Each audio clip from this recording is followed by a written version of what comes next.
to our romantic Rhine and Moselle river cruise with Scenic and the 2,000-year-old city of Koblenz.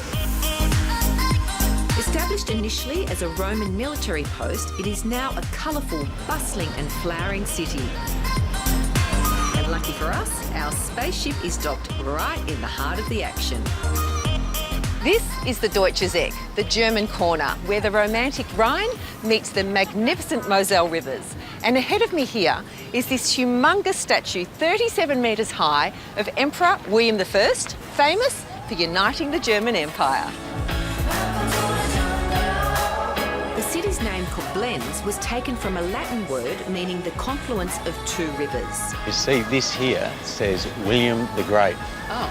But no one actually called him William the Great. Its unique geography has made the city both a target and an attraction for outsiders. Oh, well, that's reward for effort, Nick. That is. That is a stunning view, isn't it?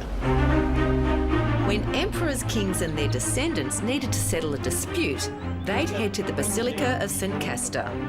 The church looks gorgeous. Founded in 836, the church honours St. Castor, who worked as a missionary on the Moselle in the 4th century. So beautiful hearing the organ. So what style of architecture is this? It's mainly Romanesque style. So when you take a look around, you can see these round arches, the small windows. Plus, there is some adding from the Gothic time. This is the ceiling, so 15th century. The Basilica of St. Castor is the oldest church in Koblenz and is protected by the Hague Convention. So this is the choir section. Exactly, so this is the heart of the church. Are these graves? Yes, they are. 2 archbishops of Trier are buried here.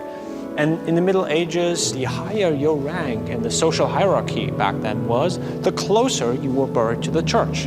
So the poor people were buried in the outer parts, and the very important ones, like these 2 archbishops here, they had the privilege to be buried inside the church. 2 other churches burst through the city skyline, St. Florence and the Church of Our Lady. And the best way to appreciate their scale and Koblenz at large is from a cable car. We're headed for Ehrenbreitstein, or Ehrenbreitstein Fortress. So that's the mighty fortress that's coming up there, built by the Prussians in the early 19th century. It's very impressive. Who are they defending themselves from? Basically, they were defending themselves from everyone around, but especially from the French, because they just had defeated Napoleon in the early 19th century, and then the Prussians started to build they took over the Rhineland and they built a ring of fortifications all around Koblenz. So now we have entered Ehrenbreitstein Fortress. We're now walking in the 2nd line of defense. The cable car brought us up to the open field of fire, and now we have walked into the main ditch, and this is the main wall. The Ehrenbreitstein Fortress is the 2nd largest preserved fortress in Europe, and it's so well maintained, you feel as though it could still withstand a battle. The view from the fortress has got to be one of the best on the Rhine.